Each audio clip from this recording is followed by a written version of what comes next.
Every time I post a video about Star Citizen, the same comments show up. Why do you still keep funding this crap? It's horribly broken, it's never coming out, CAG's incompetent, and of course, my favorite. You suckers are getting scammed. This game is a massive scam. Every time I read those comments, I imagine the person posting them with this smug confidence that they know something the rest of us don't. But I think they're confidently asking the wrong question and missing a much bigger one. I won't waste a second of your time trying to convince you Star Citizen's a great game either, because that's the wrong question too. Star Citizen doesn't exist in a vacuum. As gamers, we have thousands of choices for where we spend our time and money. The billion-dollar question isn't why people keep choosing Star Citizen, it's why so many gamers have stopped believing in the games the rest of the industry keeps making. What does Star Citizen understand and get right that so many AAA studios can't deliver anymore? The answer has nothing to do with whether Star Citizen is finished. It explains why, despite the bugs, all the delays, and the endless criticism, Star Citizen has never been more relevant. The games industry is in trouble. We've seen massive layoffs, studio closures, companies like Epic Games laying off over 1,000 employees while making billions. Studios that have been around for years, they're gone in an instant. Over the last few years, tens of thousands of developers have been put out of work. And the games that are coming out, half of them nobody asked for. We're drowning in live service games, chasing the last live service game that made money, and some of them are dead inside a month. Highguard's the latest one, it won't be the last, and Marathon's got the dubious distinction of killing 2 games for the price of 1. Bungie ended Destiny 2 to throw everything at it, and now the studio is on life support with half the staff. But it's not just live service games, because beloved single-player franchises are getting gutted too. Look at Doom. ID Software took it from a triumphant 2016 rebirth to the latest entry that stripped out the speed and the brutality that defined the whole series. God of War's lined up to get the same modern treatment, and the backlash has already started before it's even out. These studios stopped making games for people who actually play them. They started making games for some imaginary modern audience that doesn't exist, or for a focus group that said it would test well. They took franchises people loved and changed things people loved about them, then act surprised when those people walked away. And yeah, there's a political aspect to this. It's unavoidable, and pretending it doesn't exist implies that what they're doing is fine and can't be questioned. I reject that. Everything is up for debate. Somewhere along the line, these studios decided that they knew better than players, that they'd push a message over compelling gameplay, and we just accepted. And the players are finally calling the bluff. That's the world Star Citizen exists in. And against that backdrop, a buggy, unfinished 13-year-old alpha is somehow the thing giving people hope. When you understand what's happening elsewhere in the industry, it's really not that surprising. Because there are 2 completely different kinds of respect a game can show you. But we only ever really talk about one of them here because it's staring us in the face most of the time. The first one is respecting your time. I'm talking about playing a game that works, a game that's polished, that doesn't crash, that doesn't eat your whole evening and give you nothing back. For a lot of people, that's vitally important, and by that measure, Star Citizen fails a lot of the time. I'm not going to sit here and pretend it doesn't. I just made an entire video about how last patch burned me and a lot of other people, and that we need to keep the right state of mind when playing this. The bugs are real, they cost you time, being frustrated by them is completely fair. Yet Star Citizen does something that almost no AAA studio does anymore. It respects your voice. And I don't mean that in some vague marketing way where a publisher tweets that they're listening to the community and then ships whatever they were going to ship anyway. No, I mean you actually get a seat at the table. You can open the dev tracker and watch developers respond directly to the players. You can read Spectrum and see the ideas that get argued out in public. You can show up to a bar citizen and talk to the people building the game. You can watch an Inside Star Citizen and they'll walk you through not just what they're making, but why. And sometimes they'll straight up tell you they got it wrong and they're changing course. That barely happens anywhere else. To admit that you were wrong in this industry is worse to some studios than getting closed. Most AAA studios announce a game, drop a trailer, give you a release date, and then they go dark. If the game has a beta, it's basically a free trial. The game's not going to meaningfully change before release. By the time the game's actually out, if everybody hates some big design decision, well, too bad. It was never going to change based on your feedback.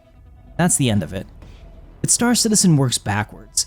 The conversation with us happens during the development. We've seen big swings that miss, like master modes, and then CIG acknowledges the failure and decides to change it. The point is, we're in the room while it happens. They're busy building the game the players want and letting us as players shape it while it's still being built. Sure, not every piece of feedback makes it into the game. That would be insane, but it happens often. Did 343 Industries? Okay, alright, Halo Studios now. Ever ask their fans if they wanted the new sprint mode for Halo Campaign Evolved? Of course not. It's toggleable, but it makes you wonder what else they've changed that won't be. Did anyone ask us if we want to play as Kratos' wife in the new God of War? Of course not. That game is not made for us. And when that game fails, it will be your fault, not the company's fault. Those articles are already written. Gamers will be called sexist, bigots, every name in the book to deflect that once again the industry isn't making what we want. This video is all about choices, so if you're enjoying the video, considering making the choice to hit the like button. It means the world to me. Step back and look at what's happening here, because it's way bigger than Star Citizen. It's millions of people, each one deciding for themselves where their money goes. All of those tiny individual choices adding up into one giant signal. Getting gamers to agree on anything is nearly impossible. We argue about everything: console versus PC, IGN review scores, which Mass Effect game's the best. It's the first one, fight me. Getting that many people to line up behind the same thing and turn it into a hit is hard enough, but getting them to collectively walk away from something, to reject a game in numbers big enough that it financially fails, that's even harder. We're watching it happen right now in real time over and over. These studios bet everything on people buying whatever they put out because for the better part of 3 decades, that's exactly how it worked. You made the game, people bought the game. Turns out people have a choice now, and they're finally using it. Star Citizen backers aren't suckers throwing money at a broken alpha. They're people that look at this for what it is, what it wants to be, and decide that's what they want. When people vote with their wallet, they're using force. And naked force, my friends, has settled more in this industry than any review, any boycott, any angry thread ever could. Declining sales is the only argument a publisher actually hears. Would you like to know more? To those people that are frustrated that the community still buys ships in Star Citizen, that they continue to support this game, well, there's an important takeaway here.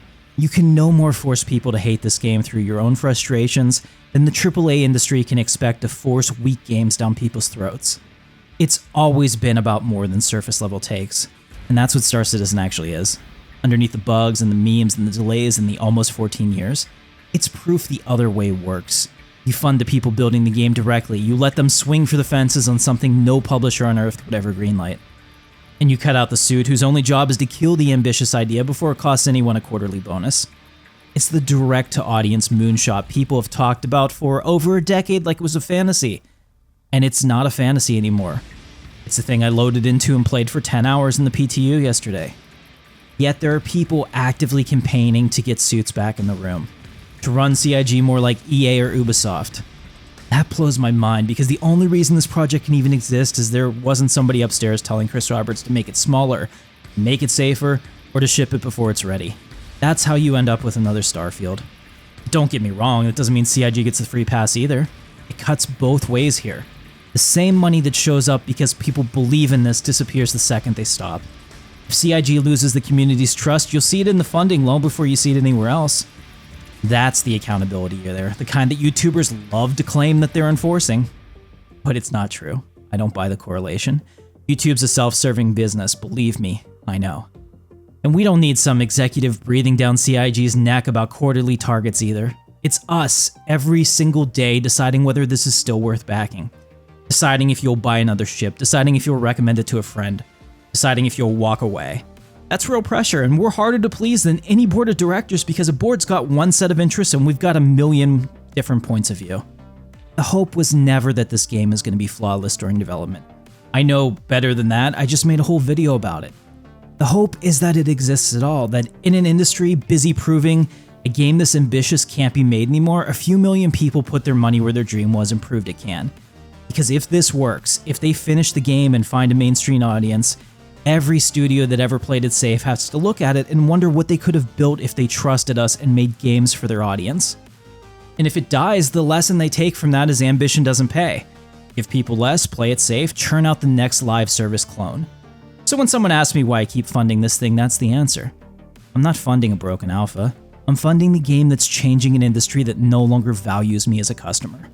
I'm voting for the kind of game that barely exists anymore, with the only ballot that's ever counted, my wallet.